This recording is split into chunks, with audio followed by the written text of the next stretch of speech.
So it's no secret that the MCU for the last 5 years or so post-Avengers Endgame has been pretty lackluster. From projects like Ant-Man and the Wasp, Quantumania to the Marvels, it was very apparent that the MCU needed some type of course correction. And that brings us to the state of the MCU right now, in which we are getting Avengers Doomsday, followed by Avengers Secret Wars the year after, and that is going to set up a reboot for the MCU. And obviously that begs the question, what should this MCU reboot consist of, or how should they attack it? And in this video, I'm going to be going over what I expect from this MCU reboot. But very quickly, before we get into the video, please be sure to like, comment, subscribe, and share if you enjoy the content, and also hit that hype button if you have that feature available. I'm also going to be linking all of my socials in the description, so if you guys want to, give me a follow over there as well. Diving right into the topic at hand, the first thing that I think that the MCU should focus on is having a different tone when it comes to this reboot. Or maybe a variety of tones is a better way to explain it. I think a lot of us can agree that at a certain point in time, the MCU started to feel very formulaic and repetitive. Obviously, the MCU has had some gems over the course of its tenure. I'm not trying to say that it hasn't, but there's a reason why the term MCUify exists when comparing other comic book movies to the MCU. I think that the lack of variety in this universe definitely played a part in where the universe is currently standing right now. And if you look at the best MCU films, a lot of them are the best MCU films because of how diverse they are from the other films in the universe. For example, Captain America: The Winter Soldier was such a great movie when it released because of the fact that it was so different from all the other MCU movies that we had got beforehand. The same could be said for the likes of Black Panther 2018. Everything about that movie felt different. The vibe, the setting, the cinematography, the set design, everything. Another great example would be something like Guardians of the Galaxy. A lot of these movies at the time were so diverse and original, but still honored the characters. Obviously, Guardians of the Galaxy was probably the least comic accurate out of the bunch, but that movie still did a great job because the characters weren't really that well known anyway, so James Gunn kind of had a clean slate to paint those characters with. Now, to give the MCU some leeway, I do want to acknowledge that part of the reason why the diversity fell off as the projects continued to go on is because Disney was terrified of going into the direction of a more dark and gritty MCU. When I say dark and gritty, I mean like Netflix Daredevil dark and gritty. A lot of the appeal of that show is because of the fact that it's so dark and gritty in this larger MCU. However, even though this show was always intended to be a part of the MCU canon, it was never acknowledged as such until recently. And even when the show came to the MCU in Daredevil Born Again Season 1, you could still feel the effects of it integrating into the MCU fully. The tone of it completely changed in some of the episodes. And because of the fatigue that fans have already had with that type of storytelling, they were easily able to pick it up, myself included. Obviously, for Season 2 of Daredevil Born Again, we have the original Netflix team writing the entire thing, so that shouldn't happen, but you guys see what I'm trying to say here. That being said, going forward in this post-Secret Wars MCU, we should be able to hop from project to project and have a completely different feel every time. I shouldn't be watching a project like a new X-Men movie and be experiencing the same type of formulaic humor that we experience in movies like Guardians of the Galaxy. Obviously, that type of humor works for the Guardians because those are the type of characters that exist in that project, but when we move to other characters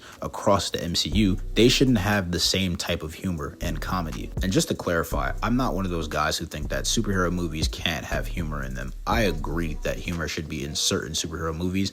I just think that you should do it based off of the character. I'm not going to be upset if Spider-Man is quipping and saying one-liners while fighting criminals. That's just what the character does. But why is Thor a complete and utter moron in most of the projects that the MCU has developed with him? This is the exact reason why a lot of fans love Infinity War Thor, because in that movie, he was very serious, Shakespearean, godly Thor. And that's what the character typically is until the MCU started making him a cornball, and then that kind of rolled over into the source material. But even then, the comics still lean closer to how Thor originally was. So again, I'm not saying that Thor shouldn't be able to tell jokes, because obviously characters have moments where they're funny, but there has to be a balance. I think that the type of humor that Thor had initially in the MCU is the perfect balance. At times he was very hilarious, but it usually wasn't on purpose. It was just because of the cultural differences between Asgard and humanity. And most of the times he was very serious and badass. So again, that same logic needs to apply to every character. If the character isn't traditionally a comedic relief character,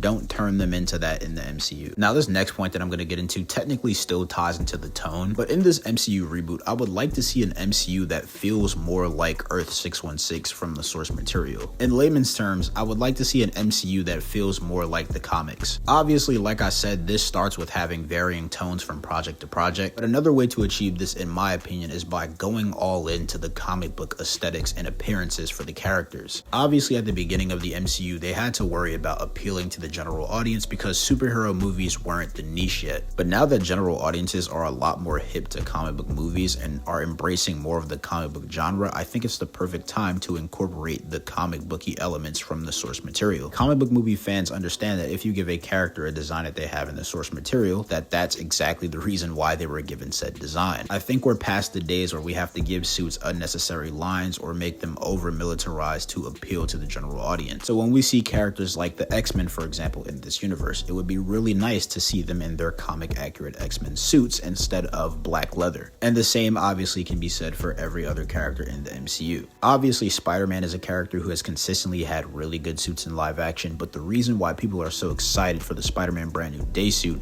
is because it's one-to-one ripped out of the comics. It literally looks like an Alex Ross painting come to life. So imagine if you apply that same care to every other character. And just to clarify, I'm not saying that you shouldn't tweak certain things as they come, because obviously not every single design is going to work in live action. But for the most part, there's no real reason to deviate from the original design. Even if we look at Captain America's OG suit from Avengers 1, the reason why that suit doesn't work as well as the other Captain America suits isn't because of the fact that it's not as tactical or militarized. It's because of the fact that in comparison to the original design, it just comes off as very plain. And obviously humans in real life are going to struggle to achieve comic accurate physiques, so Chris Evans just looks a lot smaller than Captain America does in the source material, which is why for the first Avengers suit they made it a little bit baggier in terms of fit so that he appears bigger in the suit. In my opinion, if they would have kept the same baggy fit from the first Avengers suit, or maybe even added a little bit of padded muscles and then added the actual chainmail armor to the top part of the suit while keeping the arms white so that it could separate from the blue and red in his gloves, we would have been looking at a way better Captain America suit. In my opinion, Alex Ross's Captain America design is the perfect live action Captain America design. And again, like I said, obviously it's going to be hard for an actor to achieve Alex Ross Captain America's physique, but if they decide to make the suit tactical in the sense that they make it baggier like they did with MCU Cap, I think that could still be checked off. Essentially what I'm saying is they don't need to overcomplicate suit designs. And if they keep the suits more lore accurate, I think that the aesthetic of the overall MCU will just be better, because let's face it, a lot of the appeal of these movies, which some people hate to acknowledge for some reason,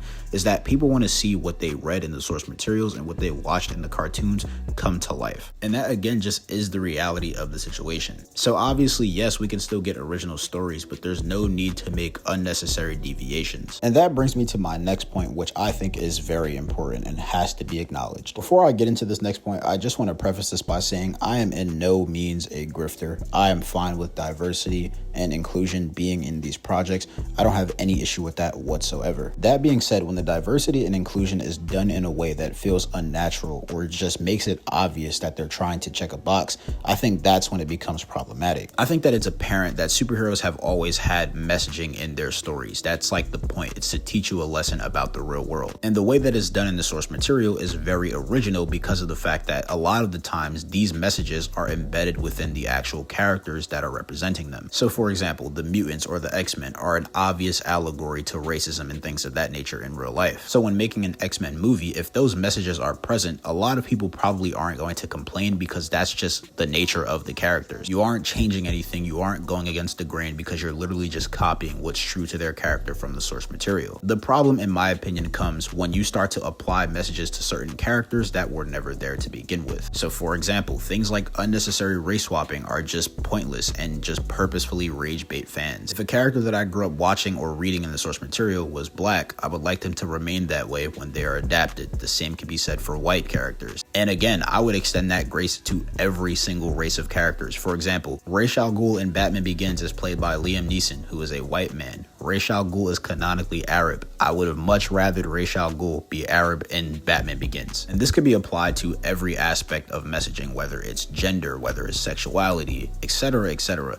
There's no need to make changes to characters that those changes aren't already apparent in. If you want to have representation for those types of characters, just adapt the types of characters that represent those things in the source material. You don't have to apply these things to pre-existing characters who were without said messaging beforehand, because then fans of the character from the source material are probably going to be turned off from your project to begin with. Again, I just have to clarify, I'm not grifting whatsoever. I'm all for messaging. I'm all for inclusivity. I'm all for having all of these things in these projects. I just want them to be done in the right way so that it comes off as genuine and not as just checking a box to appeal to certain people. And I know I speak for majority of people, even the people who want to see that representation, because if you look at something like Stranger Things, which just had a similar issue, a lot of people were complaining about this exact issue. And whether you want to admit it or not, it's apparent that what I just said is a lot of the reason why the MCU is in the state that it's in currently. Moving on to the next point, and probably the most important point in my opinion, and that is we absolutely need a clean house in this new MCU. Everyone for the most part needs to be recast in my opinion. Now obviously there are some exceptions to this rule because a lot of people just got added to the MCU, such as the Fantastic Four. Obviously I don't think that you should recast them because they've only had one movie and they were from an alternate universe in the MCU continuity anyway. But I'm sorry, everyone else has to go in my opinion, and this isn't me trying to knock any of the actors because I love a lot of the actors in the MCU right now. But in my opinion, for the sake of longevity and storytelling, I really think that we should just go with a completely new cast of characters. And this might be a hot take, but I don't want to see Tom Holland's Spider-Man or Charlie Cox's Daredevil post Secret Wars. Now I know you're probably thinking, well, okay, Charlie Cox's Daredevil just got integrated into the MCU, and while that is true, by the time we get to Secret Wars, we'll already have 3 seasons of Daredevil Born Again, which will pretty much be the same amount of time he had as Daredevil before joining the MCU. And Charlie Cox is 43 right now. So with the MCU aiming to do another 10-year plan, similar to what we just got with the previous MCU, I think that it makes a lot more sense to recast Daredevil and have him come back as a younger actor, maybe in the early 30s. And it makes sense because they're probably going to do the same thing with the likes of Captain America, Iron Man, Black Panther. Pretty much all of the original Avengers are going to be recast 100%. And this isn't any knock against Charlie Cox's performance of Daredevil because I love his performance as Daredevil, but I would really like to see an actor who actually looks like Matt Murdock from the source material. That's just my personal preference. You may disagree and that is completely fine, but like I said, that's just how I feel. As far as Tom Holland, again, he's also approaching 30 years of age and he's playing Spider-Man, who is consistently a younger character. Now obviously I'm not saying that we shouldn't get Spider-Man stories where Peter is older, because I think that even if they recast Tom Holland, they should still do that. However, because of the fact that Tom Holland's already played the character in what's going to be 4 movies, and he's already kind of teased wanting to be a family man, so in my opinion, it just makes more sense to let him go after Secret Wars. And that way you can cast an actor who is in their 20s to play Peter Parker. And you wouldn't have to retell any of the things that they covered in the MCU because for the most part, he was in high school in the MCU. And in the new MCU, you can start with him in college and explore that aspect of Spider-Man's career. And then from there, you could even introduce characters like Miles Morales later on down the line. So again, for the most part, I think that 95% of the MCU should be recast. The only exceptions, in my opinion, are the likes of the Fantastic Four, Sentry. Maybe you could keep John Walker, US Agent. You could probably keep Ironheart, Shang-Chi, etc. Pretty much all of the newer characters that were recently introduced in Phase 4 and Phase 5. But if you're an OG, you have to go, because we can't keep letting this universe live off of nostalgia. It just has to embrace something new if it's going to continue to be successful. Another one of the obvious pros of the MCU rebooting is that this time around, the MCU will actually have ownership of most of their characters. Obviously, they still have some things going on with the Hulk and Universal, but now they have access to Spider-Man, obviously they had access to the Avengers, and now they've also added the Fantastic Four and the X-Men, which means that they just unlocked an entire area of storytelling for this new MCU. We could potentially see events like Avengers versus X-Men. We could see cool character dynamics between the likes of Black Panther and Storm. They could actually be a married couple in live action like they were in the source material. We could see interactions with characters like Wolverine, Captain America, Spider-Man, Daredevil, Punisher, Iron Fist, Shang-Chi. All of these characters can now interact in this shared universe, and obviously we're going to get that in Secret Wars and Doomsday, but it won't be in a nostalgia bait way. It'll be in an actual genuine narrative because of the fact that all of these characters coexist in the same universe now. It's not going to be Hugh Jackman Wolverine fighting Tobey Maguire Spider-Man because of some multiversal event, even though that sounds really cool. Again, the natural narrative of the story being Spider-Man and Wolverine existing in the universe already and just encountering each other because of that is going to feel a lot more rewarding than seeing it happen in this Doomsday and Secret Wars fashion. That being said, the last thing that I want to touch on in this video is what should be the starting point for the MCU reboot. And what I mean by that is, for example, should the Avengers already be an existing team? Should the X-Men already be an existing team? Should Spider-Man be in the middle of his career? All of these things are questions that need to be answered very early on. And in my opinion, because of the fact that we've seen a lot of these stories already play out in the MCU, I think that we should skip the Avengers origin. I think that the Avengers should already be a pre-existing team in this new universe. Obviously, this doesn't mean that they need to be 10 years in, but they could just already have some well-established history. The same could be said for the likes of the X-Men, Spider-Man, and all of the other characters that we already saw in the MCU. That way, we can skip over retelling a lot of the same stories that we've already seen, while also getting characters that we haven't seen that should have been a part of those stories. This also gives the MCU a new opportunity to not waste villains after one movie or one arc. One of the things that I think that comics do really well, and the new DCU is actually doing really well, is having villains return as lingering threats. Obviously, in the DCU, we have Lex Luthor, who is going to be a major player in the large overall story of the DCU. And I think that same logic is going to be applied for other villains in the DCU, like Cersei, who we saw in Creature Commandos, who's probably going to pop up another time later on down the line. Or even with Brainiac and Man of Tomorrow, who I'm sure will appear after Man of Tomorrow in some way, shape, or form. The new and improved MCU needs to do the exact same thing. If the Avengers already faced Thanos, which they have in the old MCU, so I doubt that we're going to get him right away in the new MCU, he should still be an existing threat. He should be something that's still looming in the background. The same could be said for characters like Galactus. And that reminds me, we'll also be able to get Silver Surfer interacting with a bunch of the other heroes in this new and improved MCU, which is another area of the MCU that they should focus on, in my opinion. But back to what I was saying, villains in the MCU need to be lingering threats, and they need to stay alive for more than one movie. There's no reason why a character like Ultron should have been a one-off. And yes, I'm aware that he appeared in other projects like What If, but that's literally because it's What If. It's not because he's appearing in another role that affects the heroes. So in my opinion, if the MCU starts to implement this tactic, it'll help the audience start to care about these villains more than they usually do. And that's just a plus all around the board for an overarching universe. But that being said, that's pretty much going to wrap up all the things that I'm expecting out of the MCU post Secret Wars reboot. I think that if the MCU implements everything that I mentioned in this video, we'll have a much better universe than the predecessor, and that's saying something because of the fact that the MCU was pretty successful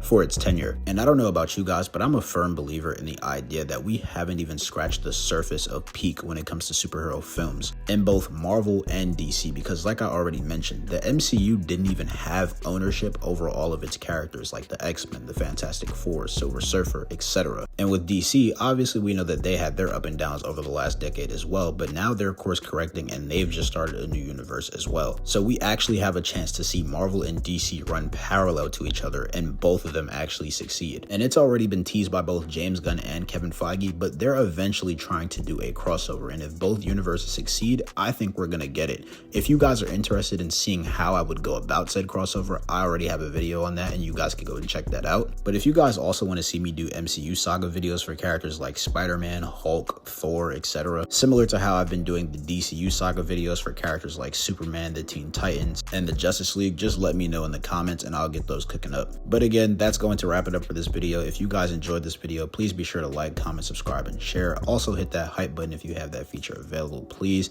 and I'll catch you guys in the next one.